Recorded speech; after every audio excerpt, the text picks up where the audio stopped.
नमस्कार. आज आपण आलेलो आहे पुण्याजवळच्या खडकवासला धरणाच्या परिसरात असलेल्या झपूर्झामध्ये. ह्या झपूर्झाचं एक वैशिष्ट्य आहे की हे अत्यंत अप्रतिम असं कलादालन आहे. आता तुमच्या मुलांना शाळेला किंवा कॉलेजला सुट्ट्या लागलेल्या असतील तर तुम्ही त्यांना जरूर इथे घेऊन या. इथे त्यांचं दिवसभर मनोरंजन होऊ शकेल अशा पुष्कळ गोष्टी त्यांना पाहता येतील, तुम्हाला पाहता येतील. तुम्हाला जुन्या काळात गेल्याचा फील येईल. त्याचबरोबर उत्कृष्ट खाण्यापिण्याचेही पदार्थ तुम्हाला इथं मिळतील. आणि पण आम्ही इथे आलेलो आहे ते थोड्याशा वेगळ्या कारणासाठी. तरुण पिढीतले एक अत्यंत आश्वासक असे इतिहासाचे अभ्यासक आमचे बंधू मित्र, सगळ्यांना ते माहिती आहेत फेसबुकच्या किंवा सोशल मीडियाच्या माध्यमातून. ते एक सत्यशोधनाची एक चळवळ ते चालवत असतात. त्यांचं नाव आहे सत्यन वेलणकर. तर त्यांची आज मी मुलाखत घेणार आहे कारण त्यांचं एक नवीन पुस्तक येत आहे. तर त्यानिमित्त मी असं म्हणलं की आपण सत्यनदाराशी गप्पा मारूया. कारण एक तर काय तो घरचा आहे, त्याच्याशी कधी गप्पा मारता येतात, पण ते इन्फॉर्मल गप्पा असतात. पुस्तकाच्या निमित्ताने, अभ्यासाच्या, संशोधनाच्या निमित्ताने मला बऱ्याच गोष्टी माहिती आहेत कारण आम्ही बऱ्याचदा एकत्र काम करत असतो. पण अनेक गोष्टी अशा असतात की ज्या तुम्हाला ऐकण्यात इंटरेस्ट असतो आणि तुमचं असं बऱ्याचदा म्हणणं असतं की दादा एक मुलाखत करूया, दादा आमच्याशी कधी गप्पा मारणार. तर मी म्हटलं चला आज आपण गप्पा मारूया आणि काही तुमच्या मनातले, तुमच्या डोक्यात असणारे प्रश्न आपण सत्यन दादाला विचारूया. तर मी फार तुमचा वेळ घेत नाही, आपण मुलाखत सुरू करूया. सत्यन दादा, स्वागत आहे. धन्यवाद. आपण डायरेक्ट गप्पांना सुरुवात करूया आणि फार काही बाकीच्या इकडच्या तिकडच्या गोष्टींबद्दल न बोलता आपला जो मुख्य विषय आहे म्हणजे इतिहास अभ्यास, इतिहासाचं संशोधन, हा आपला प्रमुख विषय आहे. कारण तुझं नवीन पुस्तक येत आहे. सगळ्यात आधी तुझं अभिनंदन. धन्यवाद. आणि मी तुला अशी विनंती करीन की बोलताना सुरुवात करतानाच तू ह्या पुस्तकाबद्दल मला, या आपल्या सगळ्या श्रोत्यांना या पुस्तकाबद्दल आधी सांग. अगदी. माझं जे आता नवीन पुस्तक येत आहे ते प्रामुख्याने छत्रपती शिवाजी महाराजांच्या सैन्यात अनेक मुसलमान होते असा एक प्रोपोगंडा सध्या अनेक वर्षापासून चालवला जातो. तर त्यातलं सत्य काय आहे हे सामान्य माणसाला कळावं, त्याची दिशाभूल होऊ नये म्हणून समकालीन साधनांच्या माध्यमातून किंवा समकालीन साधनांचा अभ्यास करून नक्की त्यांच्या पदरी किंवा त्यांच्या नोकरीत किती मुसलमान होते हे मी माझ्या आगामी पुस्तकातनं मांडलेलं आहे. आणि ते पुस्तक वाचल्यानंतर शिवाजी महाराजांच्या सैन्यात नक्की कोण आणि किती मुसलमान होते आणि त्यांची टक्केवारी काय होती हे तुम्हाला अगदी निश्चितपणे समजेल. आणि हा जो एक प्रकारचा प्रोपोगंडा चालतो की त्यांच्या सैन्यात खूप मुसलमान होते, म्हणजे काही काही जण तर त्याची टक्केवारी अगदी 80% नेतात, म्हणजे स्वतः शिवाजी महाराज सोडले तर बाकी सगळे मुसलमानच होते की काय, हो असं आपल्याला वाटावं, असं साधारण आता वातावरण आहे. तर सामान्य माणसाला ह्याच्यातनं त्याची दिशाभूल होऊ नये आणि त्याला सत्य काय ते कळावं, हे या पुस्तकामागचा उद्देश आहे. कदाचित असं आहे का की सत्य सांगणाऱ्या माणसाला ते उशिरा सांगावं लागतं आणि त्याला बरंच सांगावं लागतं कारण त्याला बरंच सांगायचं असतं.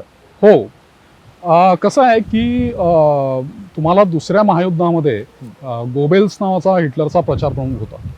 तर तो त्याचा असं एक वाक्य आहे किंवा त्याच्या तोंडी घातलेलं एक वाक्य आहे की एखादं खोटं जर तुम्ही वारंवार सांगितलं तर कालांतराने ते खोटं लोकांना खरंच वाटायला लागतं. त्यामुळे तो एक प्रचाराचा भाग आहे. त्याचप्रमाणे एखाद्या शिवाजी महाराजांसारख्या जे हिंदू स्वराज्यासाठी किंवा हिंदू राज्यासाठी किंवा हिंदूंचं संरक्षण करण्यासाठी ज्यांनी आपलं आयुष्य वेचलं किंवा तो त्यांचा मुख्य उद्देश होता त्यांच्या राज्याचा, तो बाजूला सारून शिवाजी महाराजांचं हिंदुत्व काढून घ्यायचं आणि त्यांना कुठेतरी आजचा जो एक सर्वधर्म समूहाचा विचार आहे जो त्या काळात नव्हता तो कुठेतरी त्यांच्यावर लादायचा, थोपवायचा आणि त्यांच्या सैन्यामध्ये बरेच मुसलमान होते असं दाखवून एक निराळच त्याला एक वळण द्यायचं किंवा एक वातावरण निर्मिती करायची. असा जो सगळा प्रयत्न आहे तो कधी थांबेल तर आपण जोपर्यंत सत्य सांगत नाही, वारंवार सांगत नाही आणि समकालीन इतिहास दस्तऐवजांच्या मदतीने सांगत नाही तोपर्यंत लोकांना हे समजणार नाही. आणि जसं त्या बाजूनी असा खोटा प्रचार वारंवार होतो, न थकता होतो, तसंच आपलं एक कर्तव्य आहे की आपण सत्य लोकांना न थकता वारंवार हे सांगितलं पाहिजे. आता खरं तसा प्रश्न आहे की आता तू किंवा मी, आपण किंवा आपले अनेक मित्र हे आपण भारत इतिहास संशोधक मंडळासारख्या इतिहास प्रसिद्ध आणि जगप्रसिद्ध संस्थेचे आपण सभासद आहोत. हो. तिथे आपण बराच काळ काम करतोय, संशोधन करतोय, अभ्यास करतोय. हो. संशोधन करतोय असं म्हणणं फार बरोबर होणार नाही. हो. अभ्यास करतोय, अभ्यास विद्यार्थीच आहोत आपण सगळेच या अर्थाने. कारण राजवाडे संशोधक, पोद्दार संशोधक, तात्या खरे संशोधक, खरे शास्त्री संशोधक, आपण फक्त लहान विद्यार्थी. खरंय. तर मराठ्यांच्या इतिहासावरती इतकं काम झालंय हो. ऑलरेडी. म्हणजे मंडळांनीच सर्वात जास्त काम केलं. रादर मंडळांनी जितकं काम केलं तितकं सिंग्युलरली एक गठ्ठा काम मला नाही वाटत भारतातल्या कुठल्याही किंवा जगातल्या रादर कुठल्याही संस्थेने मराठ्यांच्या इतिहासावरती केलेलं असेल. नाही. ही संशोधकांची मांदियाळी अगदी आपल्या गुरुवर्य गजानन मेंदळे सरांपर्यंतची, पांडुरंग बलकवडे सरांपर्यंतची ही हो. मोठी संशोधकांच्या, अभ्यासकांची आपल्याकडे नामावळी आहे. हो. तर इतकं काम झालेलं असताना आता तुला असा प्रश्न पडतो का की आता काय करायचंय किंवा अजून काय काम करायचंय, असं तुला प्रश्न पडतो कधी? नाही, कसं आहे की कुठलाही अभ्यासक असतो, किंवा अगदी लहानातला लहान किंवा मोठ्यातला मोठा अभ्यासक, हा त्याच्या पूर्वसुरींच्या म्हणजे जे मोठे संशोधक होऊन गेले त्यांच्या एका प्रकारे खांद्यावर असतो. म्हणजे अशी म्हण आहे की ते जे जायंट्स होते त्यांच्या खांद्यावर बसून आपण जग पाहत असतो. म्हणजे त्यांनी एवढं मागे एवढं काम करून ठेवलेलं आहे. त्यामुळे आपल्याला काही कागदपत्रातली माहिती शोधणं किंवा ती पाहणं हे आज सहज सुलभ झालेलं आहे. आता गहखऱ्यांचं प्रसिद्ध पुस्तक आहे संशोधकाचा मित्र. तर मला मेंदळे सरांकडनं कळलं किंवा त्यांनी, मला असं वाटतं त्यांच्या प्रस्तावनेत पण ते तसं लिहिलेलं आहे की ते संशोधकाचा मित्र पुस्तक लिहिण्यासाठी त्यांनी जवळपास 30,000 डॉक्युमेंट्स किंवा दस्तऐवज पाहिले. म्हणजे तो संशोधकाचा मित्र. एक मिनिट हा मित्र हो, 30,000 कागद. मित्र हो, 30,000 कागद. एक साधारणपणे मला वाटते 200 पानाचं पुस्तक आहे ते. 200 ते 250 पानांचं ते पुस्तक आहे साधारणपणे. हातात पुस्तक नाही त्यामुळे त्याची नक्की पानं आता सांगता येणार नाहीत. पण 200 ते 250 पानांचं पुस्तक तयार करण्यासाठी 30,000 पानं चालणं, वाचणं, अभ्यास करणं, संशोधन करणं, एवढं काम गहखऱ्यांनी केलेलं आहे. हो. तर ते जे संशोधकाचा मित्र आहे पुस्तक, ते या सगळ्या 30,000 पानांचा परिपाक आहे. म्हणजे तुम्हाला आज 30,000 पानं वाचणं शक्य नाही कोणालाही. पण त्यांनी ते इतकं सोपं करून ठेवलंय. म्हणजे तुम्हाला साधा एक उदाहरण देतो की तुम्हाला हे जे मुघल बादशाह आहेत त्यांचा कार्यकाल कधी चालू झाला आणि कधी संपला, हे सगळे मुघल बादशाह म्हणजे सुरुवातीपासूनच तुम्हाला तारीखवार त्यांचा प्रत्येक वर्ष कधी चालू झालं, कधी संपलं, त्याला जुलूस म्हणतात, ते राज्यावर आलं ते तुम्हाला सगळं संशोधकाच्या मित्रात सापडतं. किंवा हिजरी वर्ष असेल आणि त्याचं करस्पॉन्डिंग इसवी सन कुठला आहे सुरू होणारा, तो सुद्धा सापडतो. म्हणजे गहखऱ्यांनी तुमच्यासाठी इतकं मोठं काम करून ठेवलेलं आहे. आणि त्यांनी त्यांच्या प्रस्तावनेत म्हणा किंवा त्यांनी मेंदळ्यांशी बोलताना म्हणा असं ते म्हणत असत की मी माझ्या आयुष्यातला एकही क्षण वाया घालवला नाही. आणि हे पुस्तक वाचल्यानंतर तुम्हाला लक्षात येतं की गहखरे जे म्हणत की मी खरंच माझ्या आयुष्यातला एकही क्षण वाया घालवला नाही, ते किती खरं आहे हे तुम्हाला खरंच समजतं ते पुस्तक वाचल्यानंतर. आणि गमतीचा भाग असा आहे की संशोधकाचा मित्र आत्ता जे अवेलेबल आहे ते त्या पुस्तकाचा पहिला भाग आहे. गहखऱ्यांना त्याचा दुसरा भाग काढायचा होता, पण त्यांना आयुष्य न लाभल्यामुळे ते काढू शकले नाहीत. पण तो पहिला भागच इतका इतिहास अभ्यासकांना उपयुक्त आहे की त्याच्यासारखं दुसरं पुस्तक मी अजून पाहिलेलं नाही. सो ह्या कारणाने म्हणजे जरी इतिहास संशोधकांनी एवढं काम आपलं करून ठेवलेलं असेल किंवा त्यांनी ऐतिहासिक फारसी साहित्य खंड छापलेत, काही मुघल अखबार छापले, तर ते निवडक अखबार आहेत. पण एखादा अखबार घेतला की त्याच्यातली ती निवडक एंट्री आहे. पण अशा अनेक अजून एंट्रीज आहेत मुघल अखबारामध्ये की ज्याचं वाचन झालेलं नाही आहे. ते आपल्यासारख्या संशोधकांना ह्याच्यातून प्रेरणा मिळते. म्हणजे ह्या लोकांनी जे एवढं मोठं काम करून ठेवलं आहे, मग ते गहखरे असोत किंवा सेतू माधवराव पगडी असोत, त्यांनी संशोधन केलेले अखबार आपण पुन्हा ते ओरिजिनली आता सुदैवाने राजस्थान स्टेट आर्काइव्हजनी आणि रॉयल एशियाटिक सोसायटीनी हे सगळे अखबार तुम्हाला ऑनलाईन उपलब्ध करून गेले. त्यामुळे फारसीचं ज्यांना ज्ञान आहे, ज्यांना फारसी वाचता येतं, ब्रिटिश म्युझियममध्ये आणि नुकतंच भारत इतिहास संशोधक मंडळाने आणि दुसरे एक गृहस्थ आहेत त्यांच्या मदतीतून हे सगळे रॉयल एशियाटिक सोसायटी मधले जे अखबार होते ब्रिटिशांनी जे जपून ठेवले होते ते आता ऑनलाईन उपलब्ध झालेले आहेत. त्यामुळे ते जुने अखबारही काढून वाचणं, तो ओरिजिनल कागद वाचणं, त्याच्यात सुद्धा जो काही आनंद आहे तो अपरिमित आहे. म्हणजे त्याला काही सीमा नाही. हो हो, म्हणजे हे मी समजू शकतो, कारण बऱ्याचदा आपण एकत्रच वाचत असतो. हो, त्यामुळे एखाद्या लहान मुलाला, एखादा लहान मुलगा जर खेळण्याच्या किंवा खाऊच्या दुकानात गेला अगदी तर त्याला जितका आनंद होतो अगदी तितका आनंद अरे तात्या खऱ्यांनी वाचलेला अखबार हा, हो हे वाचल्यावर जितका आनंद होतो तो कुठल्याही शब्दात नाही सांगता येत नाही, याचा मी साक्षीदार आहे. नाही. आता दुसरी एक गोष्ट हा. सांगतो की माझं जे आगामी पुस्तक आहे त्याचं जे मुखपृष्ठ आहे त्या मुखपृष्ठावरचं चित्र आहे ते निकोलाओ मानुचीनी जे शिवाजी महाराजांचं चित्र काढून घेतलं होतं त्या मीर मोहम्मदकडनं. म्हणजे आता काही जण प्रचार करतात की ते एकमेव चित्र आहे, त्याने एकमेव मुसलमान माणसाने काढलं होतं, तर तसं काही नाहीये.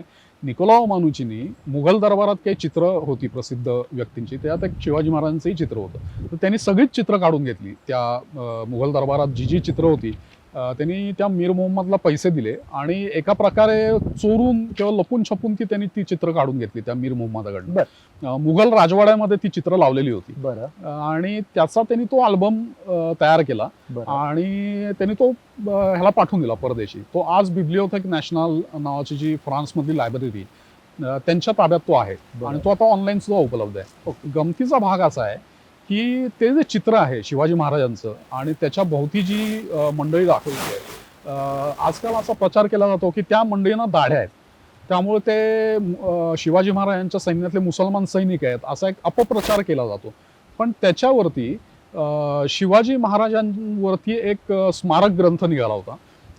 तर त्याच्यामध्ये शिवाजी महाराजांच्या चित्रांवरती गहखऱ्यांनी किंवा तात्याखऱ्यांनी एक लेख लिहिलेला आहे. तर ह्या चित्राचा पूर्णपणे एक प्रकारच म्हणू आपण, तर ते तात्याखऱ्यांनी त्याच्यात केलेलं आहे. आणि त्या काळी तात्यांनी भिंगातनं ते बघून चित्र, त्या ज्या दाढीवाली माणसं आहेत त्यांच्या कानात बाळ्या आहेत आणि त्यांच्या कपाळावर गंध आहेत हे त्यांनी त्या लेखात लिहून ठेवलेलं आहे. त्यामुळे ते मुसलमान नसून ती हिंदूच माणसं आहेत, कारण मुसलमानांमध्ये कान टोचत नाहीत, त्यामुळे त्यांना अविंद असं म्हणतात. अविंद म्हणजे काय की ज्यांचे कान टोचलेले नाहीत असे. बरोबर आहे. आणि तात्यांनी त्याला असं एक स्टेटमेंट केलं की यातले बहुतांश लोकांच्या कपाळावर गंध आहे किंवा कानात बाळ्या आहे, त्यामुळे काही लोक त्याच्यातली मुसलमान असू शकतील पण बहुतांश लोक ही हिंदू आहेत असं त्यांनी अभिप्राय त्याच्यावर दिला आहे. पण आजच्या काळामध्ये बिब्लिओथेक नॅशनल मध्ये आपल्याला ते चित्र उपलब्ध असल्यामुळे आपण ते झूम करून ते बघू शकतो चित्र. मी ते बघितलं तर मला असं आढळून आलं की त्यातल्या एकूण एक माणसाच्या कपाळावर गंध आहे किंवा कानात बाळी आहे, म्हणजे त्यातला एक सुद्धा मनुष्य मुसलमान आहे असं आपण म्हणू शकत नाही. तात्याखरांना त्याला ज्या काही लिमिटेड साधनं होती, भिंग होते,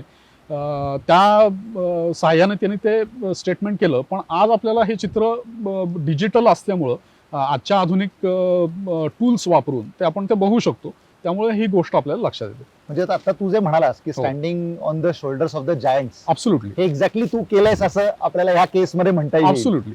आणि बरोबर आहे, तात्याखरांना त्या काळामध्ये जी काही अत्यंत मर्यादित, एकतर साधनं मर्यादित, पैसे मर्यादित आणि भिंग आता तंत्रज्ञानाच्या शोधाला अभावामुळे करू शकत नाही, तो आजच्या काळात उपलब्ध आहे. म्हणजे मी नेहमी गमतीत असं आपापसामध्ये आपण जेव्हा बोलत असतो तेव्हा असं म्हणतो की राजवाडे, तात्याखरे, पोद्दार वगैरे या मंडळींच्या काळात जर का इंटरनेट असतं तर कदाचित त्यांनी आपल्याला वाचायला सुद्धा कागद शिल्लक ठेवले नसते. खरंय. म्हणजे छापलेले कागद सुद्धा त्यांनी आपल्याला वाचायला शिल्लक ठेवले नसते. प्रकाशित आहेत आज आपण म्हणतो ते तर सोडूनच द्या. अगदी. कारण इतकं कामच त्यांनी करून ठेवलं असतं. कारण दुसरं काही आयुष्यात ध्यास, ध्येय, जसं छत्रपती शिवाजी महाराजांचं स्वराज्य मिळवणं हे ध्येय होतं, तसंच मला नेहमी असं वाटतं की ह्या माणसांचं साधन शुद्ध इतिहास लिहिणं, छत्रपती शिवाजी महाराजांचा आणि पर्यायाने मराठ्यांचा इतिहास, कारण मराठ्यांचा इतिहास छत्रपती शिवाजी महाराजांपासून सुरू होतो, तो साधनसिद्ध छत्रपती शिवरायांचा आणि मराठ्यांचा इतिहास लिहिणं एवढं एकच ह्या माणसांच्या आयुष्यात मला वाटतं ध्येय होतं. या पलीकडे काहीही की दुसरं काम केलेलं नाही. अगदी.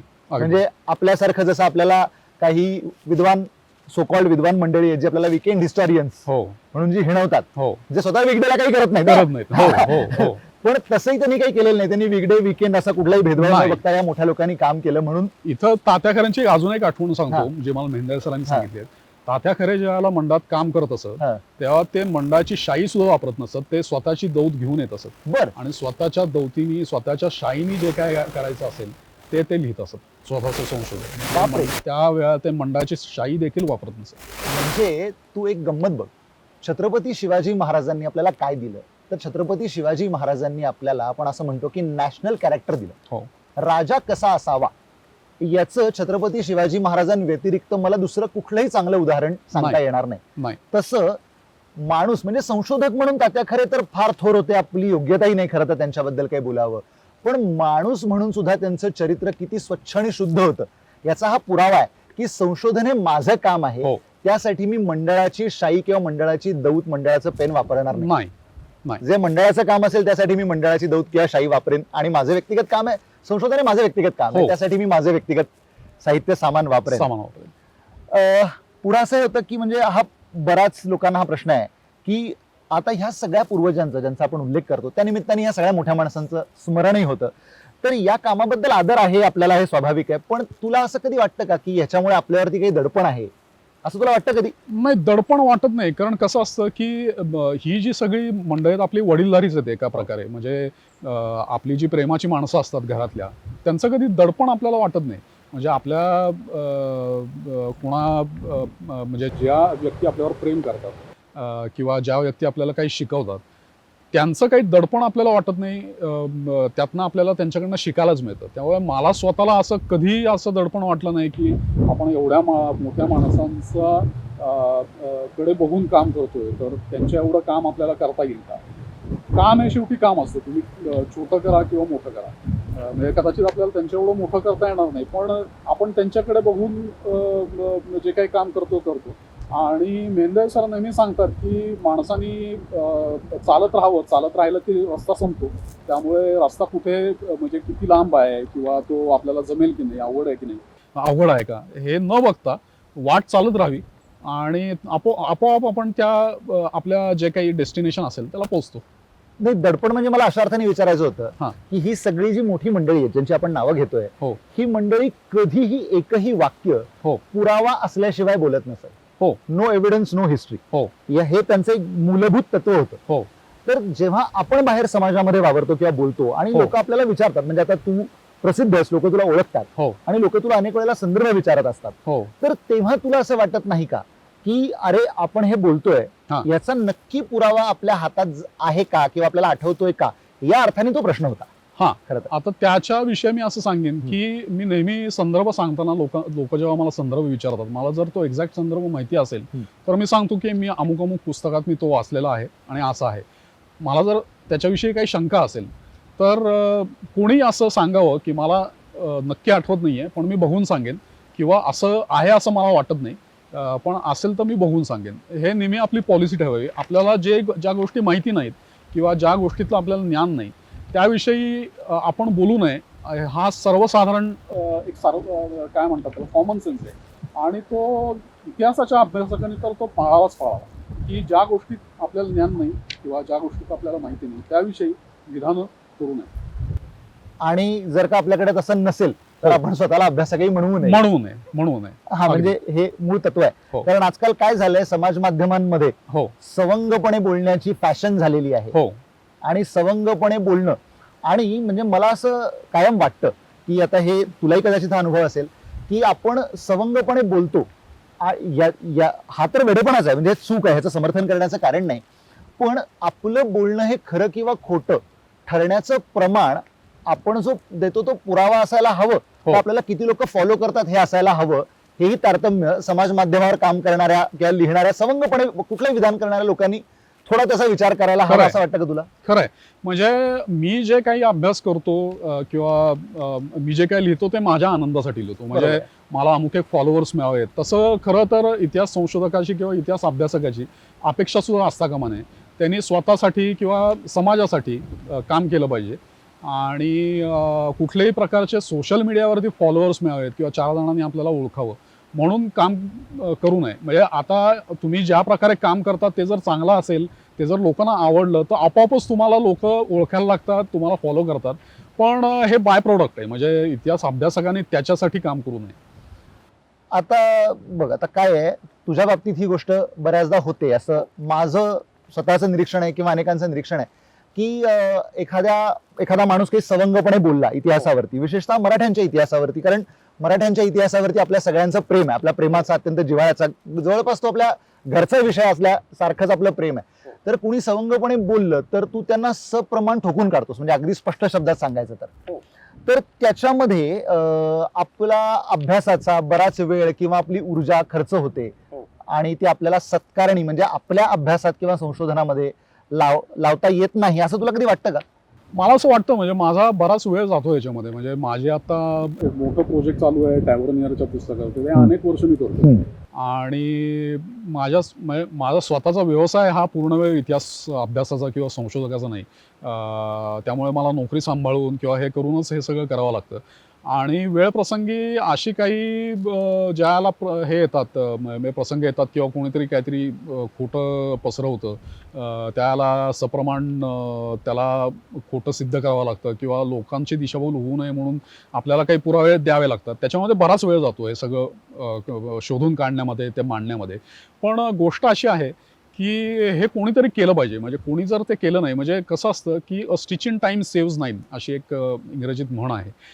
म्हणजे ते जोपर्यंत छोटं आहे तोपर्यंतच त्याला हे करणं, त्याचा बंदोबस्त करणं किंवा एखादी आग ही मोठी न होता ती छोटी आहे तोपर्यंतच विझवणं, ही गोष्ट कोणीतरी केली पाहिजे. आणि त्याच्यासाठीच मी हे करत असतो. कारण कसं आहे की एकदा खोटं समाजात पसरायला लागलं की ते कालांतराने इतकं मोठं होतं की लोकांचा त्याच्यावर विश्वास बसतो आणि त्यावेळेला आपण काही ओरडून उपयोग नसतो. ज्यावेळेला ते सुरुवात त्याची असते त्यावेळेलाच त्याला त्याचा बंदोबस्त करणं हे जास्त संयुक्तिक वाटतं मला. त्यामुळे मी माझा त्याच्यात वेळ जातो, नो डाऊट, पण मी ते करतो आणि मला त्यात काही फारसं हे वाटत नाही की माझा एवढा वेळ गेला त्याच्यामध्ये. पण तो कुठल्या तरी मार्गाने तो सत्कारणीच लागतो. लोकांची जागृती होते, लोकांना खरं काय ते कळतं.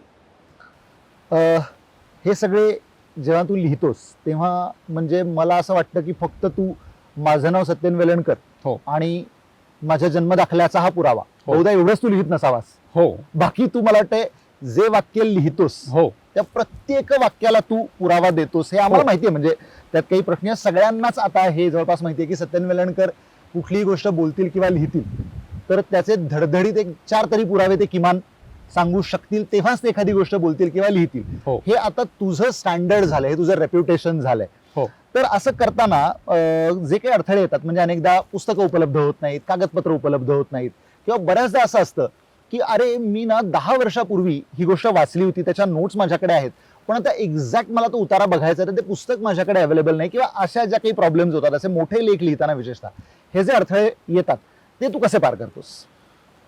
मी मागे एकदा एक लेख वाचला होता की how history is to be studied किंवा असं काहीतरी एक शीर्षक होतं, मला आता नक्की आठवत नाही. पण त्याच्यात एक मुख्य महत्वाचं एक इतिहास अभ्यासकांनी काय केलं पाहिजे हे सांगितलेलं होतं. तर त्याच्यात त्याने असं म्हणलं होतं की इतिहास अभ्यासकांनी होर्डिंग केलं पाहिजे. होर्ड म्हणजे काय? होर्ड म्हणजे एखादी गोष्ट साठवणे. He has to hoard evidences, he has to hoard the contemporary documents. So तुम्हाला जितके काही पुरावे सापडतील, जे काय असेल ते तुम्ही साठवून ठेवले पाहिजेत, तुमच्याशी सेफ ठेवले पाहिजेत.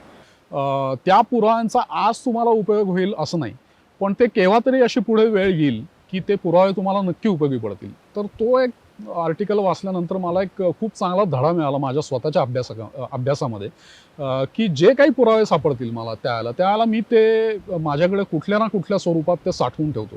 त्यामुळं सुदैवाने जेव्हा केव्हा अशी वेळ येईल की एखाद्या गोष्टीचं खंडन करायचं असतं किंवा एखाद्या गोष्टीला उत्तर द्यायचं असतं तेव्हा तो पुरावा आपल्याला आठवतो. मी असं नाही म्हणणार की मी खूप ऑर्गनाइज्ड आहे किंवा मी ते ऑर्गनाइज ठेवलं आहे सगळीकडे. माझ्याही काही ह्याच्यामुळं म्हणजे कार्यबाहुल्यामुळे किंवा वेळ न मिळाल्यामुळे ते इतस्ता असतात म्हणजे अगदी.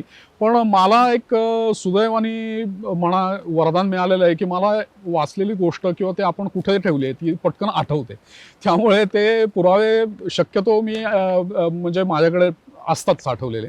आणि अशी ज्याला वेळ येते की एखाद्या गोष्टीचा पुरावा आपल्याकडे नाही आहे किंवा तो आपल्याला पटकन हाताशी नाही आहे, त्याला मी प्रांजळपणे कबूल करतो की अशी गोष्ट मी अमुक पुस्तकात मी वाचलेली होती, पण आत्ता ते पुस्तक माझ्या हाताशी नाही आहे, किंवा मी जेव्हा केव्हा पुढे ते पुस्तक मला हाती लागेल तेव्हा मी तो पुरावा नक्की देईन, पण अशी गोष्ट मी वाचली होती असं मी त्या लेखामध्ये म्हणा किंवा कोणाशी बोलताना ते देतो आणि मी त्याचा पाठलाग करतो आणि शक्यतो तो पुरावा मिळायचा मी प्रयत्न करतो. आता तू जे सांगितलंस हो, याच्यामध्ये आता हा खरं तर थोडा कौटुंबिक प्रश्न आहे, हो, पण हा सर्व अभ्यासकांना मोरलेस फेस करायला लागतो, माझ्या सकटही आहे, हो, की कुटुंबाची नाराजी. हो, कारण शनिवार रविवारचा सगळा वेळ हो हा कुटुंबासाठी न देता किंवा शनिवार रविवार मधला बऱ्याचदा कुठलाच वेळ हो कुटुंबासाठी न देता मंडळात जाणे, कुठल्या तरी लायब्ररीत जाणे आणि पुस्तकं वाचणे, संदर्भ गोळा करणे याच्यातच आपण बराचसा खर्च केलेला आहे. खरंय. तर याच्याबद्दल किंवा आता ही घरात सगळी पुस्तकं, आता कारण मी तुझ्याकडे आलेलो आहे अनेकदा, मी हे पाहिलेलं आहे की पुस्तकं सगळी इतस्ततः पडलेली आहेत. हो म्हणजे घरात अनेकदा असं होत असेल की बाबा पुस्तकं बाजूला करून जरा बसा, म्हणजे कागद आहेत तिथे तिथे बस. अगदी. तर त्याच्याबद्दल कुटुंबाची नाराजी किंवा कुटुंबाची काय प्रतिक्रिया, का ते खुश आहेत की बाबा नाही काही झालं तरी म्हणजे माझा नवरा किंवा माझे बाबा हे मोठं काम करतायत, संशोधनाचं काम करतायत, त्याच्यातून समाज प्रबोधन होणार आहे, त्यामुळे घरचे लोक म्हणतात नाही ठीक आहे, त्याचा मार्ग त्यांनी जो पत्करलाय तो त्याला करू दे. नाही, नक्कीच म्हणजे कुटुंबाची तर साथ आहेच आणि असं मला म्हणजे थोडीशी नाराजी असते ते साहजिक आहे. पण असं मला कधी मला जाणवलं नाही की माझ्या पत्नीने म्हणा किंवा माझ्या मुलीने म्हणा त्यांना सुद्धा म्हणजे मी जे संशोधनाचं कार्य करतो, अभ्यासाचं कार्य करतो त्याचं कौतुकच आहे. आणि थोडंसं कसं होतं की सॉफ्टवेअर क्षेत्रामध्ये कामाला असल्यामुळे मल्टीटास्किंगची एक सुरुवातीपासून सवय आहे. त्यामुळं म्हणजे काम करता करता सुद्धा एखादा संदर्भ लागला तर तो शोधून ठेवणे किंवा आपल्या त्या कामात काम करणे हो. अशी सवय पहिल्यापासून लागलेली आहे. त्यामुळं असं खास इतिहास अभ्यासासाठी काही वेगळा वेळ काढावा लागतो असं काही होत नाही. म्हणजे ते शेवटी लेबर ऑफ लव्ह आहे. त्यामुळं ते आपसुकच होतं. म्हणजे ऑफिसचं काम करता करता सुद्धा एक ऑफिसच्या कामावर काही परिणाम न होऊ देता मी ते करू शकतो आणि त्याच्यात सुद्धा एक प्रकारचा आनंद असतो. आणि कुटुंबाचं मी म्हणलं त्याप्रमाणे साथ लाभतेच आणि त्यांना सुद्धा आनंद आहे की कुठेतरी धर्मासाठी, आपल्या इतिहासासाठी हा माणूस काम करतोय, त्याचा आनंद आहे. धर्मासाठी, पर्यायाने देशासाठी आणि म्हणजे समाजासाठी कलेक्टिव्हली. कारण तू जे काम करतोयस किंवा कुठल्याही अभ्यासकाचं जसं तू म्हणालास त्याचं मुख्य काम हे समाजाचं प्रबोधन आहे. हो की शास्त्रशुद्ध तर्क आणि पुरावे या दोन्हीवरती घासून लखलखीत झालेला इतिहास अगदी हा समाजासमोर ठेवणं. कारण शेवटी ते समाजाचं रिफ्लेक्शन आहे. आपले पूर्वज असे वागत असत, हो हे समाजाला सांगणं हे संशोधकाचं किंवा अभ्यासकाचं काम आहे. त्या आता थोडासा गंभीर प्रश्न आहे की समाज माध्यमांवरती बऱ्याचदा जे तू लिहितोस ते अनेकदा एखाद्याला किंवा एखाद्या समाजाला, समुदायाला स्पष्टपणे सांगायचं तर मुसलमानांना आक्षेपार्ह वाटू शकतं. अशा प्रकारचं तुझं लिखाण बऱ्याचदा असतं. मला माहिती आहे बऱ्याचदा फेसबुकने तुला त्यासाठी काही काळासाठी टेम्पररी बॅन केलंय वगैरे वगैरे वगैरे. तर अशा प्रकारचं जेव्हा तू लिखाण करतोस तेव्हा तुला कधी अशी धमकी दिली आहे कोणी, म्हणजे फोनवरनं, प्रत्यक्ष म्हणजे फेसबुकवरती किंवा प्रत्यक्ष धमकी दिली आहे किंवा असं कधी काही घडलं, आणि असं जर का कधी घडलं असेल तर ते तू कसं हाताळलंयस? मुख्य सांगायचं म्हणजे मला धमकी अशी कधी आत्तापर्यंत मिळाली नाही. म्हणजे मी कुराणातले दाखले देतो, हदीसमध्ये दाखले देतो. याचं कारण असं आहे की मी जे काही लिहितो ते पुराव्याशिवाय लिहित नाही आणि मी त्यांच्याच पुस्तकातनं लिहितो. म्हणजे मी माझ्या स्वतःच्या पदरचं किंवा माझ्या मनातलं असं काही लिहिलंय असं कधीही होत नाही. म्हणजे मी हदीसमध्ये काय जे सांगितलंय किंवा कुराणात जे काय सांगितलंय किंवा त्यांच्या ज्या तवारीख आहेत किंवा त्यांच्या ज्या तफसीर आहेत किंवा त्यांचे जे इतिहास आहेत त्याच्यातनंच शब्दशः त्याच्यात जे काही लिहिलंय ते सांगतो. माझं स्वतःचं मत मी त्याच्यावरती प्रदर्शित करत नाही. आणि संशोधकांनी असंच करावं की स्वतःचं मत फारसं न देता, कारण शेवटी कसं आहे की प्रत्येकाला आपलं मत असतं हे बरोबर आहे, पण शक्यतो जो इतिहासकारांनी लिहून ठेवलेला आहे किंवा त्यावेळेच्या लोकांनी लिहून ठेवला आहे तो जसाच्या तसं मांडणं हे इतिहासकाराचं प्रथम कर्तव्य आहे. त्याच्यावरती आता काही इतिहासकारांची ती एक लकब असते की स्वतःची टिप्पणी करायची त्याच्यावर, पण मी स्वतः तसं करत नाही. मी जे काही लिहिलंय इतिहासामध्ये, तवारख्यांमध्ये किंवा कुराण हदीसचा जेव्हा विषय असतो तेव्हा कुराण हदीसमध्ये जे काही लिहिलंय ते जसंच्या तसं मांडतो. त्यामुळं त्याला प्रत्येक माझ्या वाक्याला संदर्भ असतो. प्रत्येक माझं जे लिखाण असतं ते त्या पुराणामधनं, हदीसमधनं किंवा तवारखांमधनं, इतिहासांमधनं, समकालीन इतिहासांमधनं केलेलं असतं. त्यामुळे कोणालाही त्याच्यावर प्रश्न उपस्थित करण्याची तशी वेळ येत नाही किंवा म्हणा त्यांना ते तसं करणं हे वाटत नाही, संयुक्त वाटत नाही, कारण ती त्यांच्याच पुस्तकातनं दिली. त्यामुळे मला आत्तापर्यंत तरी अशी कुठली धमकी आली नाही. हां, एका दोन वेळेला असे काही फोन आले होते की तुम्ही असं का लिहिता किंवा आमच्या समाजाविषयी असं का लिहिता. तर माझं म्हणणं त्यांना इतकंच आहे की मी कोणाच्या जातीयवादी किंवा मुद्दाम एखाद्याच्या जातीवर बोट ठेवणं किंवा जातीवादी लिखाण करणं हा माझा पिंड नाही. मी इतिहासाचा अभ्यासक आहे आणि इतिहासामध्ये जे काही घडलं ते लिहिणं, तसंच सांगणं आणि ते जसंच्या तसं सांगणं हे माझं कर्तव्य आहे. त्यामुळे त्या काळी लोक जशी वागली, शेवटी कसं असतं की माणूस हा त्या त्या काळाचा बांधील असतो. त्या काळाचा म्हणजे आपण जसं 21व्या शतकाचे बांधील आहोत, आता जे काही रीतिरिवाज आहेत ते आपण पाळतो. बरोबर. त्याचप्रमाणे 17व्या शतकातली लोक, 16व्या शतकातली लोक, त्या काळातली जे रीतिरिवाज होते ते पाळायला ते बांधील होते. ते रीतिरिवाज सोडून ते जगावेगळं वागू शकत नव्हते. तसंच ते वागले आणि तेच सांगणं आणि कागदपत्रांच्या आधारे सांगणं हे इतिहास अभ्यासकाचं कर्तव्य आहे आणि ते मी करतो.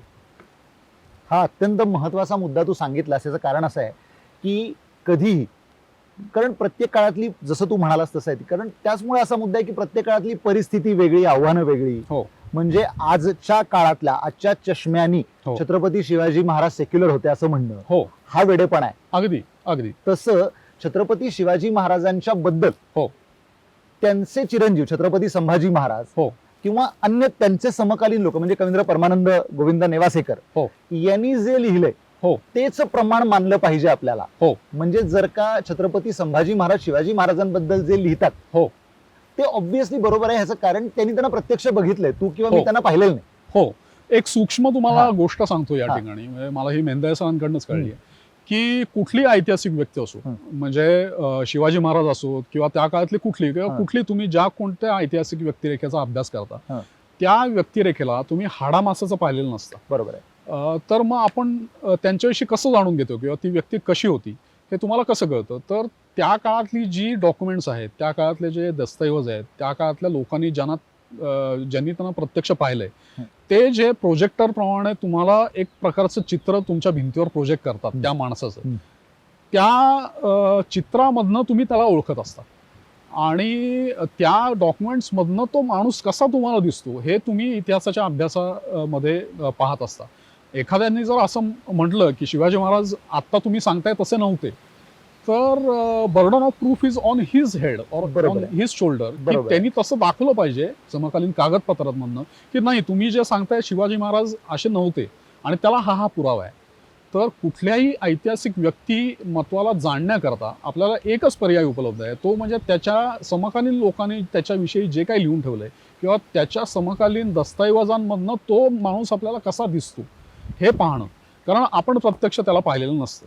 बरोबर आहे, अगदी बरोबर आहे. जेव्हा समाज माध्यमावरती तू लिहितोस, हो, विशेषतः समाज माध्यमावरतीच लिहिल्यानंतरचा हा प्रश्न आहे, कारण अदरवाईज दुसरीकडे कुठल्याही नियतकालिकामध्ये लेख लिहिल्यावरती काही हा प्रश्न येत नाही.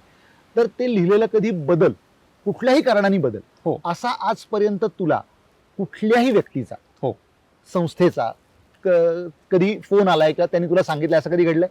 नाही, सुदैवाने असं काही घडलं नाहीये. कारण मी मगाशी सांगितल्याप्रमाणे मी माझ्या पदरचं काहीच लिहित नाही. मी इतिहासामध्ये जे काही लिहिलंय आणि दस्तऐवजामध्ये मला जे काही समजतं, जे काही लिहिलंय तेच मी फक्त मांडतो आणि माझी त्याच्यावर मी टिप्पणी करत नाही. त्यामुळे मला आत्तापर्यंत सुदैवाने असा कधीही प्रसंग आलेला नाही की कोणी असं म्हणलंय की तू हे बदल किंवा तू हे लिहिलंस ते चुकीचं आहे. कारण मी नेहमी सांगतो की ह्या दस्तऐवजामध्ये असं लिहिलेलं आहे.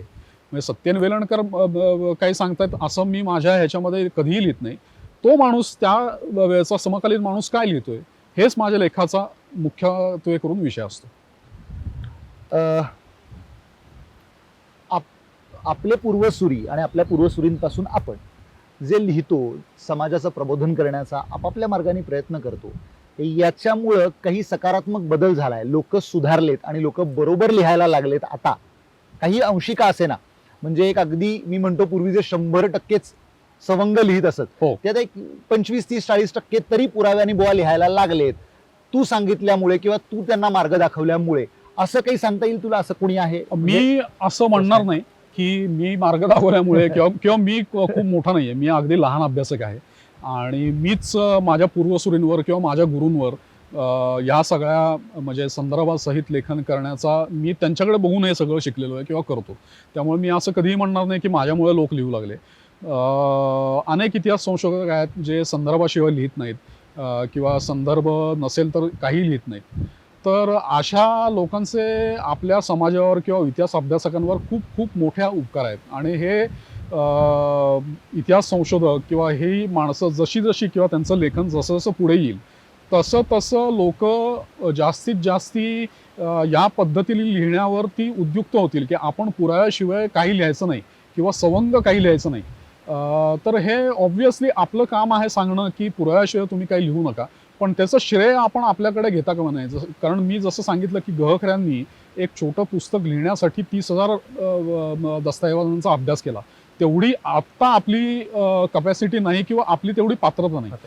त्यामुळे आपण अशा लोकांचे आदर्श डोळ्यांसमोर ठेवून किंवा लोकांना सांगून की तुम्ही त्यांच्याकडे बघून हे करा, ते जसं लिहित असत किंवा ते जसं संशोधन करत असत तसं संशोधन तुम्ही करून सत्य इतिहास लिहा, एवढं सांगणं माझ्या मते आपलं कर्तव्य आहे. एक छोटासातला तुला प्रसंग सांगतो, आठवण म्हणून सांगतो. एक माणूस मला भेटला आणि मला म्हणाला की छत्रपती शिवाजी महाराजांचं उत्कृष्ट चरित्र मला एखादं तू सुचव. मला हरकत नाही, कुठल्या भाषेतलं सुचवू ते सांग, आपल्याकडे पर्याय खूप आहेत. हो. तो म्हणला इंग्रजी, कारण मला इंग्रजी वाचायला मला सोयीचं आहे. मी त्याला मेंदळे सरांचं शिवचरित्र वाच असं सांगितलं. त्यांनी ते पुस्तक उघडलं आणि त्या बिचाऱ्याचा थोडासा भ्रमनिरास झाला, कारण त्याला असं वाटलं होतं की ह्याच्यात खूप काहीतरी फॅन्सी बिन्सी असेल हो वगैरे वगैरे.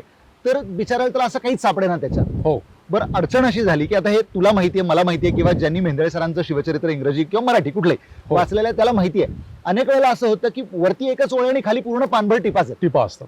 हो. असं अनेक पानांवरती आहे. हो. तर तो मला म्हणला हे कसं वाचायचं. तर एक दिवशी मी त्याला सांगितलं की तू ते पुस्तक घेऊन मंडळात ये, मी तुला दाखवतो ते पुस्तक कसं वाचायचं. माझा मोठेपणाचा नाही, पुस्तक वाचायची पण एक पद्धत आहे. ती मी त्याला सांगितलं की तू असं वाच.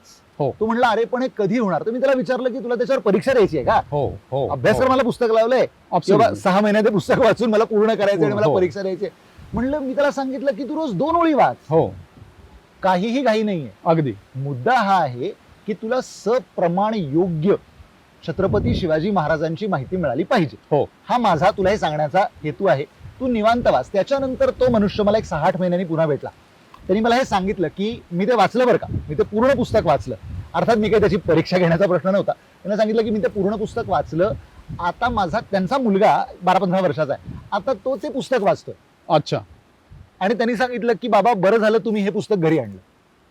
त्यामुळे मला शिवाजी महाराजांचं नेमकं काय चरित्र होतं हे मला त्याच्यामुळे समजलं. ही त्यातली जातात एक छोटी आठवण आहे की तुझे म्हणालास की मोठ्या माणसांचं काय वैशिष्ट्य आहे, तर ते प्रमाण असल्याशिवाय. हो. आणि मेंदळे सरांचं हे वैशिष्ट्य आहे, म्हणजे मला इतक्या वर्षाच्या अर्थ तुलाही माहितीच आहे की प्रमाण नसेल, पुरावा नसेल तर सर तोंडातून एक शब्दही काढत नाही. ते सांगतात मला माहित नाही. हो. किंवा माझ्याकडे त्याचा पुरावा नाही. हो. पूर्णविराम. याच्या पलीकडे काही बोलतही नाहीत ते. बरोबर. या अभ्यासातून जो काही अभ्यास करतो आपण त्यातून समाधान झालं, आपल्या कामाचं चीज झालं असं वाटतं तुला? हो, 100% वाटतं. म्हणजे आता एक उदाहरण देतो. म्हणजे अर्थात ते माझं संशोधन नाही, आपल्याबरोबर जे अजित पटवर्धन फारसीचे कागद वाचतात त्यांना ते सापडलेली गोष्ट आहे. कवी कलश आपल्याला सगळ्यांना माहिती आहे. तर अनेकदा या कवी कलशाच्या मुलाचा उल्लेख येतो कागदपत्रांमध्ये. पण जसं पु ल देशपांड्यांच्या एक बटाट्याची चाळ नावाचे एक हे आहे, पुस्तक आहे किंवा एक पात्री प्रयोग आहे, त्याच्यामध्ये एक पात्र असतं काशीनाथ नाडकर्ण्याचा मुलगा. हो. तर तो काशीनाथ नाडकर्ण्याचा मुलगा म्हणूनच त्याला ओळखतात, म्हणजे त्याचं नाव कधी कोणाला कळत माहित नाही. हो. तसं ह्या इतिहासामध्ये आपण ज्याला ही पुस्तकं वाचतो त्याला कवी कलशाचा मुलगा असंच उल्लेख नेहमी येतात. हो. तर असं कुतूहल आपल्याला कोणालाही वाटेल, साहजिक आहे की या मुलाचं नाव काय होतं बाबा, किंवा कोण होता मुलगा, काय नाव होतं त्याचं. तर अलीकडेच अजित पटवर्धनांना मुघल एका अखबारामध्ये त्याचं नाव सापडलं. त्याचं नाव होतं प्राणनाथ. बर.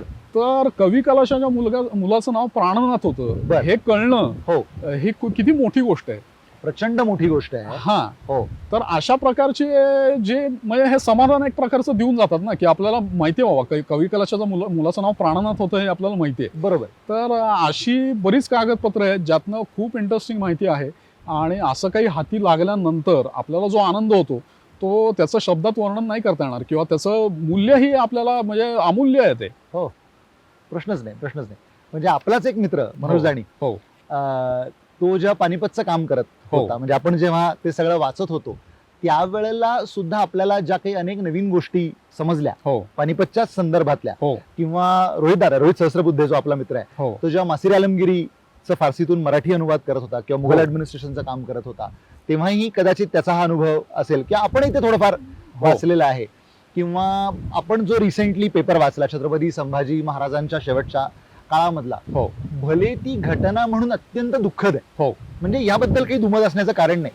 मी नेहमी असं म्हणतो की सर्व मराठ्यांच्या मनावरचा तो कधीही न भरून येणारा ओरखडा आहे, किंवा ती इतकी खोल जखम आहे हो. औरंगजेबाने छत्रपती संभाजीराजांबरोबर जे काही केलं.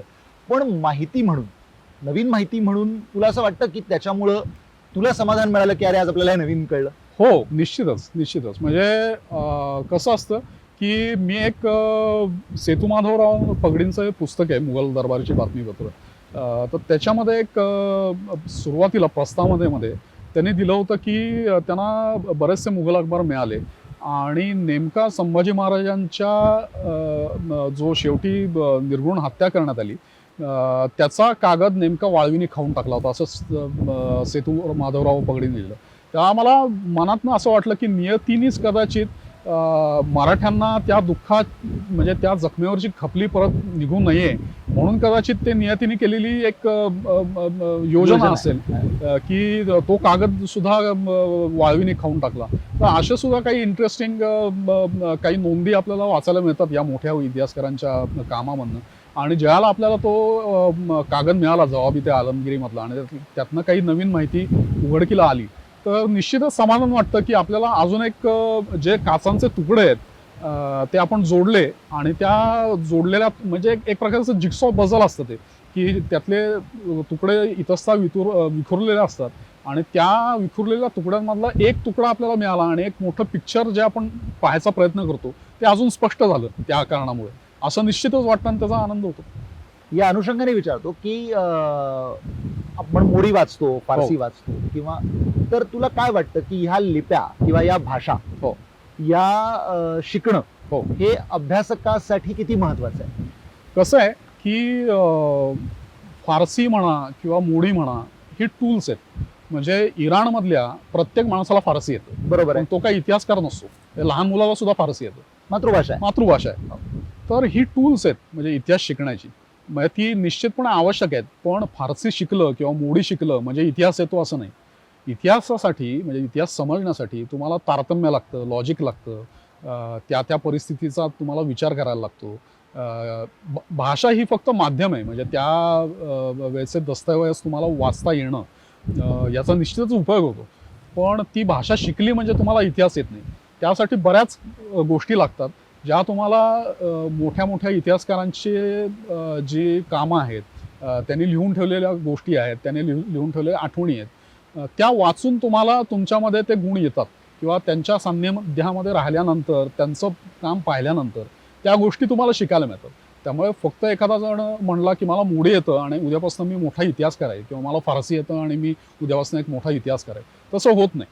तर त्याला इतिहासकार किंवा इतिहास संशोधक किंवा इतिहास अभ्यासक म्हणण्याकरता भाषेखेरीज इतर अनेक गुण आहेत जे त्याच्यामध्ये लागतात. सगळ्यात मोठं तू सांगितलीस ते दोन गोष्टी, तर्क आणि तारतम्य. म्हणजे ह्या गोष्टी अत्यंत आवश्यक आहेत. हो. मला असं वाटतं की त्याला मोडी किंवा फारसी थोडंसं नंतर आलं तरी काही चालणार आहे, तरी हा. काही हरकत तरी काही हरकत नाही. हो. इतिहासाचा अभ्यास करताना तुला असं कधी वाटतं का रे की जर अमुक गोष्ट असती तर बरं झालं असतं? उदाहरणार्थ रायगडावरचा पत्रव्यवहार आहे, हो जो आपल्याला मिळाला नाही, किंवा अशा अनेक गोष्टी आहेत की ज्याच्यामुळे, म्हणजे हा प्रश्न थोडा विस्ताराने विचारायचं कारण असं आहे की ग्रँडफनी जेव्हा इतिहास लिहिला मराठ्यांचा तेव्हा त्याच्या हातात जी साधनं होती त्या साधनांवरती त्याने इतिहास लिहिला आणि त्याला ज्या हेतूने लिहायला सांगितला होता त्या हेतूने तो लिहिला. हो. त्याचं असं म्हणणं होतं की छत्रपती शिवाजी महाराज हे निरक्षर होते, त्यांना लिहिता वाचता येत नसे. हो. पण पुढे इतिहासाचार्य राजवाड्यांसारख्या एका अत्यंत मोठ्या विद्वान साक्षेपी संशोधकांनी हे सांगितलं की नाही नाही नाही, त्यांच्या हस्ताक्षराचा पुरावा नाही. हो. माणूस निरक्षर असणे ही गोष्ट वेगळी आणि त्याच्या हस्ताक्षराचा पुरावा नाही ही गोष्ट वेगळी. बरोबर बरोबर. तर ह्या अर्थानेही हा प्रश्न आहे की असं वाटतं का की अरे जर ते उपलब्ध असतं तर कदाचित आपल्याला छत्रपती शिवाजी महाराजांचं हस्ताक्षर तरी किमान कळलं असतं कदाचित, किंवा बघायला मिळालं असतं, किंवा अन्य इतिहासाच्या अनेक गोष्टी आपल्याला कळल्या असत्या ज्या उपलब्ध नसल्यामुळे आज इतका केऑस, इतका गोंधळ, इतका घोळ झालेला आहे. हा, असं वाटतं कधी कधी. उदाहरणार्थ आलमगीर नावासारखा औरंगजेबाच्या राज्याचा पहिल्या 10 वर्षाचा इतिहास आहे. बरोबर आहे. तर त्याच्यामध्ये औरंगजेबाच्या दरबाराचे इतके डिटेल्स दिलेले आहेत. उदाहरणार्थ त्याचा दरबार कसा भरत असे, किंवा त्याला सुट्टी कधी असे, किंवा बादशहाचं रुटीन काय होतं, म्हणजे तो कुठल्या वेळी दरबारात जाई, काय करी, किंवा तो पत्र कशी लिहित असे. उदाहरणार्थ की जे मुघल फरमान असतात, आता तुला माहिती आहे आपण फरमान वाचतो, तर त्याच्यावरती उजव्या बाजूला काही मोकळी जागा सोडलेली असते. बरोबर आहे. आणि ती जागा बादशाहसाठी सोडलेली असते, की बादशाला काही त्याला लिहावं वाटलं त्याच्यावरती. हो. आणि त्याच्यावरती आडव्या रेषेमध्ये तो काही त्याला मजकूर लिहायचा असेल ते लिहितो. तर हे तुम्हाला कसं कळलं? तर ते हे आलमगीरनाम्यामध्ये सांगितलेलं आहे की बरोबर. औरंगजेब उजव्या बाजूला जे फरमानाचं मोकळी सोडलेली जागा असे, तिथं आडव्या ह्याच्यामध्ये त्याला जे काही पाहिजे ते लिहित असे. तर अशा गोष्टी जर शिवाजी महाराजांच्या बाबतीत आपल्याला मिळाल्या असत्या, किंवा कोणी लिहून ठेवलेल्या उपलब्ध असत्या, किंवा त्यांचा दरबार कसा भरत असे, किंवा ते दरबारात गेल्यानंतर त्यांचे काही दिनचर्या कशी असे, हे आज आपल्याला काही माहीत नाही. म्हणजे कोणीतरी काहीतरी सांगतं की अमुक एक गारद देत असत, अमुक एक अलकाब असे, अमुक एक घोषणा देत असत, पण त्याला काही पुरावा नाही. कारण त्याचा काही दस्तऐवज उपलब्धच नाही. लोक आपल्या कल्पनेने काहीतरी रंगवतात. पण मला असं वाटतं की त्या वेळेचा काही दस्तऐवज, काही पुरावा जर आज उपलब्ध असता, तर आपल्याला शिवाजी महाराजांची दिनचर्या, किंवा ते दरबारात त्यांचा कसा भरत असे, किंवा त्यांच्या दरबाराचे रीतिरिवाज काय होते, हे आज जाणून घेणं आपल्याला सोपं झालं असतं, असं मला निश्चितच वाटतं. हे सगळे आलमगीरनामा किंवा बाकीचे जे आपल्याला उपलब्ध असलेली दस्तऐवज आत्ता आहेत ते पाहिल्यानंतर. हो, म्हणजे मला वाटतं की फक्त छत्रपती शिवाजी महाराजांच्या दरबारामधला, म्हणजे त्यांच्या अष्टप्रधान मंडळामध्ये असलेले रामचंद्रपंत अमात्य हो. यांनी लिहिलेलं जे आज्ञापत्र आहे, हो. जे नंतर त्यांनी कोल्हापूरच्या दुसऱ्या छत्रपती संभाजीराजांसाठी त्यांनी हो. ते लिहिलं.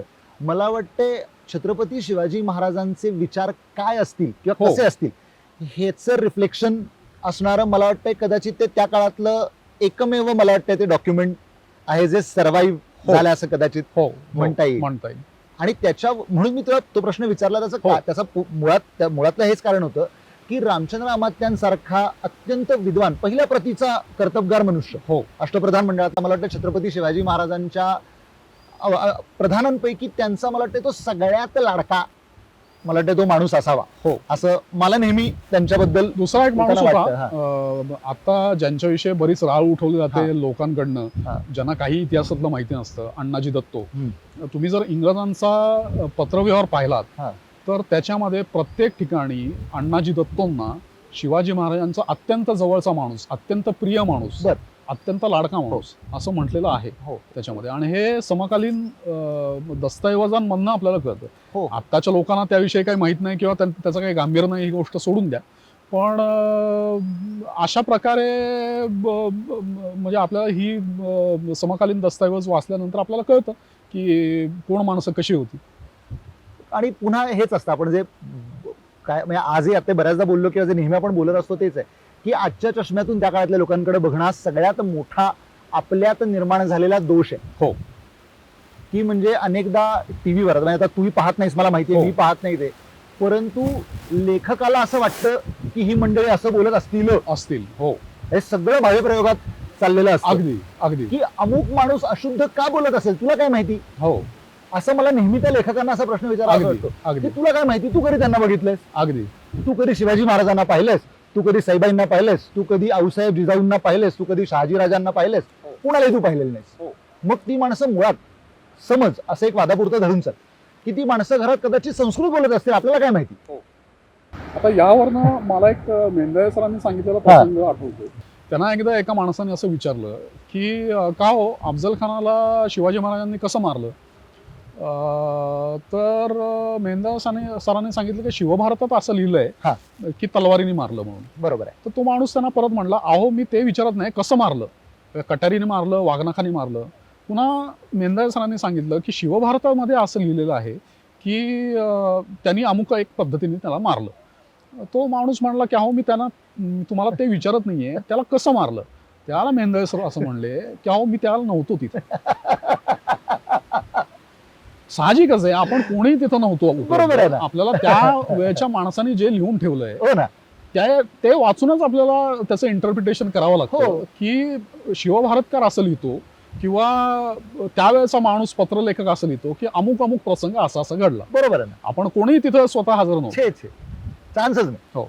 हा, म्हणजे असतो तर काय पाहिजे होतं हो, आणखी, म्हणजे that would have been the happiest part of our life, अगदी की छत्रपती शिवाजी महाराजांच्या दरबारात आपण कुठेतरी मागच्या रांगेत का असेना पण उभे होतो आणि ते आपल्याला समोर दिसतात. दिसतंय. मला नाही वाटत ह्याच्यापेक्षा आपल्यासाठी काय आनंदाची आनंदाची गोष्ट गोष्ट कुठल्याही काळात असेल. असू शकते. अगदी चान्सच नाही म्हणजे काही. अगदी. या गप्पा आपण मारतोय, पण एक मला सांग की आता अनेक जी कॉलेजमधली मुलं, आता नवीन तरुण असं काही म्हणण्याचं कोणाला काही कारण नाही, कॉलेजमधली मुलं आहेत की ज्यांना इतिहासाचा अभ्यास करायचा आहे, आज चांगल्या वाईट कशाही पद्धतीने इतिहासाच्या अभ्यासाचा संशोधनाचा थोडाफार का असेना पण थोडा अवेअरनेस लोकांच्या मध्ये आलाय. हो. भारत इतिहास संशोधक मंडळासारख्या ठिकाणी मोडी लिपीचे किंवा फारसी भाषेचे वर्ग संस्था बराच काळ घेतेय. याच्यामुळे कदाचित लोकांना साधनांचा अभ्यास करण्याची पुन्हा इच्छा झालेली आहे.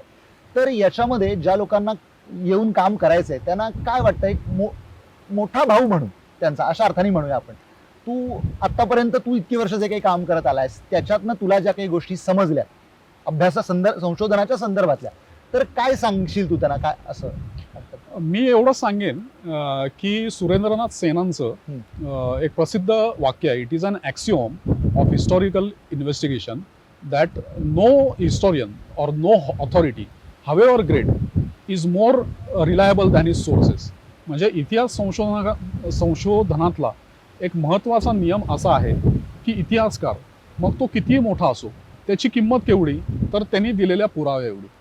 आजकाल कसं होतं की आपण मोठी मोठी नावं वाचतो, अनेक वेळेला असं होतं की त्यांचे इतिहास किंवा त्यांनी लिहिलेल्या गोष्टी वाचताना काही गोष्टी त्या अशा प्रकारे मांडतात. म्हणजे मी माझ्या आगामी पुस्तकामध्ये सुद्धा याचं एक उदाहरण दिलं आहे. उदाहरणार्थ रियासतकार सरदेसाई खूप मोठी व्यक्ती होती आणि आपल्याला सगळ्यांनाच त्यांच्याविषयी फार मोठा म्हणजे आदर आहे, त्यात काही शंका नाही, निश्चितच आहे. अगदी अगदी. म्हणजे मी एक मिनिट फक्त थांबून मध्ये सांगतो हो की भारत इतिहास संशोधक मंडळाने हो मराठ्यांचा कालखंड जिथे सुरू होतो, म्हणजे छत्रपती शिवाजी महाराज, छत्रपती संभाजी महाराज, हो शन्ना जोशींनी संभाजीकालीन कागदपत्र हो. प्रकाशित केलेली आहेत, छत्रपती राजाराम महाराज, ताराराणी साहेब यांच्यापर्यंतचा इतिहास मंडळाने सांगितला. पुढे पेशवे दप्तराचे जे 45 खंड तयार झाले, हो याच्यामध्ये रियासतकार सरदेसायांच्या नेतृत्वाखाली एक 40-45 अभ्यासकांच्या, संशोधकांच्या एका समूहाने मिळून ते काम केलं. त्याचे प्रमुख सरदेसाई होते. हो. यावरून आणि त्याच्यानंतर पुन्हा अकबरचे 15 खंड. हो.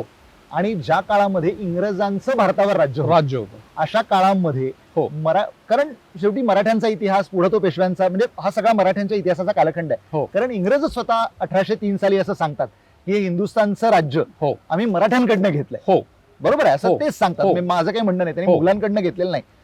अशा प्रकारचा इतिहास सरदेसायांनी आपल्याला सांगितला. त्यामुळे सरदेसायांच्या कामाला आपण नेहमी सलामच केला पाहिजे. हो. ते मोठेच अगदी अभ्यासक होते. अगदी. प्लीज. तर आता त्यांच्या एका पुस्तकामध्ये न्यू हिस्ट्री ऑफ मराठाज नावाचं इंग्रजी पुस्तक आहे. तर त्याच्यामध्ये त्यांनी असं एक विधान केलंय की शिवाजी महाराजांनी रायगडावरती मुसलमानांसाठी एक मशीद बांधली. बरं. तर त्यांच्या या विधानाला त्यांनी एका कागदाच्या चिटोऱ्याचाही पुरावा दिलेला नाही. अरे बापरे. आणि तसं तुम्ही जर समकालीन इतिहास बघितलात, समकालीन दस्तऐवज बघितलेत, समकालीन शिवाजी महाराजांच्या नोंदी बघितल्यात, तर शिवाजी महाराजांनी मशिदी बांधण्याऐवजी त्या पाडल्याचाच उल्लेख जास्ती आहे. आणि ते मी माझ्या पुस्तकामध्ये काही त्याचा उल्लेख दिलेले आहेत. किंवा मी ज्याला एखादी स्ट्रीम करतो, लाईव्ह स्ट्रीम करतो किंवा माझे लेख लिहितो, त्याच्यामध्ये सुद्धा मी ते भरपूर वेळेला ते पुरावे दिलेले आहेत. तर ज्याला असा एखादा मोठा इतिहासकार असा विधान करतो, तर साहजिकच आपल्यासारख्या माणसाला दडपून येतं की बाबा एवढ्या मोठ्या इतिहासकारांनी एवढं मोठं विधान केलंय, मग त्याला चूक कसं म्हणायचं. तर कुठल्याही छोट्यातल्या छोट्या अभ्यासकांनी ते जर त्यांची चूक ही जर पुराव्यासकट दाखवून दिली, तर तो त्या मोठ्या इतिहासकाराचा अपमान नसतो. किंवा त्या छोट्याशा अभ्यासकाला, माझ्यासारख्या सरदेसाईंसारख्या मोठ्या इतिहासकाराचा अनादर करायचा आहे किंवा अपमान करायचा असा हेतू नसतो. त्यांनी त्याला ते कदाचित वाक्य लिहिलं कुठल्या दुसऱ्या म्हणजे कदाचित त्यांना काही दुसऱ्या परिस्थितीमुळे ते लिहावं लागलं असेल म्हणा, किंवा लिहिलं असेल, किंवा त्याला त्यांना तसं वाटलं असेल. पण त्याचा अर्थ असं नव्हे की त्यामुळे त्यांचा सगळाच इतिहास टाकाऊ होतो किंवा त्यांचं जे काम आहे ते सगळं भुक्कड आहे, असं होत नाही. पण इतिहासाच्या विद्यार्थ्यांनी, अभ्यासकांनी हे लक्षात ठेवलं पाहिजे की इतिहासकार किती मोठा असू दे, तर त्याला प्रश्न करण्यासाठी तुम्ही किंतु मनात बाळगू नका. किंवा त्याची भीती मनात बाळगू नका. तुम्हाला जर एखादा पुरावा मिळाला की हे त्या अभ्यासकाने लिहिलं त्यापेक्षा वेगळं आहे आणि त्या अभ्यासकाला छेद देणार आहे, तर तुम्ही ते जरूर मांडा. आणि ते मांडण्यामध्ये तुम्ही त्या मोठ्या अभ्यासकाचं किंवा इतिहास संशोधकाचा अनादर करताय अशी कुठलीही त्याच्यामध्ये गोष्ट नाहीये. हा तुमचा स्वतःचा अभ्यास आहे आणि तो जगापुढे मांडणं हे तुमचं कर्तव्य आहे. हेच मी पुढच्या आपल्या म्हणजे नवीन अभ्यासकांना किंवा आजच्या मुलांना सांगेन. आणि दुसरी गोष्ट अशी की एक प्रसंग सांगतो, एक गोष्ट सांगतो की एक कॉलेजमध्ये एक इतिहासाचे प्राध्यापक होते. तर एका माणसाने त्यांना विचारलं की तुम्ही इतिहासाचे प्राध्यापक आहात, तर तुम्ही कसला इतिहास शिकवता? तर ते म्हणले की मी ग्रीकांचा इतिहास शिकवतो. तर तो माणूस त्यांना म्हणला की बरं, मग तुम्ही ग्रीकांचा इतिहास शिकवता म्हणजे तुम्हाला काही ग्रीक भाषा वगैरे काही येते का? तर ते म्हणले नाही, मी इंग्रजीतनं शिकवतो. मग तो माणूस म्हणला, मग तुम्हाला इतिहासाचे प्राध्यापक म्हणण्याऐवजी इंग्रजीचे प्राध्यापक आहात असं का म्हणू नये? बर, मग तुम्ही ग्रीकांचा इतिहास जर इंग्रजीतनं शिकवताय तर तुम्हाला त्यांच्यातलं काय कळलं? म्हणजे तुम्ही कुठल्या तरी दुसऱ्या माणसाच्या इंटरप्रिटेशन वरती अवलंबून आहात बरोबर इतिहास जाणून घेण्यासाठी. बरोबर आहे. त्याच प्रकारे जेव्हा आपण मुघलांचा इतिहास अभ्यासतो किंवा मराठ्यांचा इतिहास अभ्यासतो, त्याला दुसऱ्या कोणी लिहिलेल्या इतिहासाचं इंटरप्रिटेशन रेडीमेड वाचण्यापेक्षा तुम्ही फारसी शिकून, मोडी शिकून, तुम्ही प्रत्यक्षात ते दस्तऐवज जाऊन वाचून तो इतिहास जाणून घेण्यामध्ये जो फायदा आहे किंवा जे एक प्रकारचं तुम्हाला समाधान आहे, ते दुसऱ्या कोणीतरी इंटरप्रिट केलेला इतिहास दुसऱ्या भाषेमध्ये वाटणार नाही. त्यामुळे तुम्ही ह्या भाषा शिकल्या पाहिजे आणि इतिहासाचं टूल म्हणून शिकल्या पाहिजे. आणि इतिहास ज्या मूळ भाषेमध्ये आहे, मग तो कुठलाही असो, ग्रीकांचा असो, मुघलांचा असो किंवा दुसरा कुठलाही असो, तर त्या लोकांचा इतिहास ज्या भाषेत लिहिलेला आहे त्या भाषा शिकून मुळात तो इतिहास वाचला पाहिजे. एवढंच माझं म्हणणं. टुवर्ड्स द एंड, म्हणजे शेवटचा प्रश्न आहे की जर समजा तुला टाइम मशीन मिळालं हो, आणि जर तुला मागे जाता आलं हो, इतिहासात, तर अशा 5 व्यक्ती कुठल्या ज्यांना तुला भेटायला आवडेल? एक तर साहजिक आहे शिवाजी महाराज. त्याच्यानंतर मला प्राचीन इतिहासाबद्दल भयंकर ओढ आहे. म्हणजे सातवाहनकालीन किंवा अगदी म्हणजे त्याच्याही मागच्या ह्याच्यामध्ये म्हणजे विक्रमादित्य असेल, चाणक्य असेल किंवा त्याच्या आधीचा काळ असेल, ती लोक कशी जगत असतील. म्हणजे ज्यावेळेला आपण अजंठा एलोराला जातो, ती चित्र बघतो, त्यावेळेला मी अक्षरशः म्हणजे वेगळ्या जगात जातो मी, म्हणजे त्या काळात जातो. त्यामुळे त्या काळामध्ये जाऊन त्या व्यक्तींना भेटता आलं, शिवाजी महाराजांसारख्या किंवा प्राचीन भारतातल्या लोकांसारख्या, त्यांचं जीवन पाहता आलं, ते कसे पेहराव करायचे किंवा त्यांचं जीवन कसं होतं ते पाहता आलं, तर निश्चितच त्याच्यासारखा दुसरा आनंद नसेल मला. हे नावं सांग 5 नावं सांग. बरं, छत्रपती शिवाजी महाराज येतात, छत्रपती शिवाजी महाराज, त्याच्यानंतर चंद्रगुप्त मौर्य असेल, त्याच्यानंतर बुद्ध असेल, गौतम बुद्ध असेल, त्याच्यानंतर ऑब्व्हियसली म्हणजे औरंगजेबाचा सगळा किंवा मुघलांचा काळ आहे, पण निदान तो माणूस कसा होता. म्हणजे आता हे जे परदेशी प्रवासी वर्णन करतात, ॲबे कॅरे असेल, तेवनो असेल किंवा टॅवर्नियर असेल, तर प्रत्यक्षात तो माणूस कसा होता बाबा, ते जर पाहता आलं तर औरंगजेब एक आहे. त्याच्यानंतर आता 5वा कोणाचं नाव सांगू की अगदी प्राचीन, आपण जर महाभारताला इतिहास मानलो तर श्रीकृष्ण असेल किंवा त्या काळातले अर्जुन, भीम, हे सगळे पांडव कौरव असतील, त्यांना पाहणं आवडेल. हो, कारण महाभारताला 5वा वेद असं म्हटलेलं आहे शास्त्रकारांनी. त्यामुळे तो इतिहास आहे हे मान्य करायला काही अगदी हरकत नाही. आणि तो तसाच घडला असेल असं सांगता येत नाही, पण इतिहास घडलेला आहे. कारण इतकं काही एखादं मोठं महाकाव्य एखादा माणूस इतकं 100% कल्पनेने लिहू शकत नाही. काही ना काहीतरी घटना तशा अर्थाची घडलेली असू शकेल, हरकत नाही. धन्यवाद दादा, तू वेळ काढलास गप्पा मारायला. आपण अशाच गप्पा मारत राहू अनेक लोकांशी. तुला शुभेच्छा आहेत, तुझी अशी अनेक पुस्तकं येत राहोत.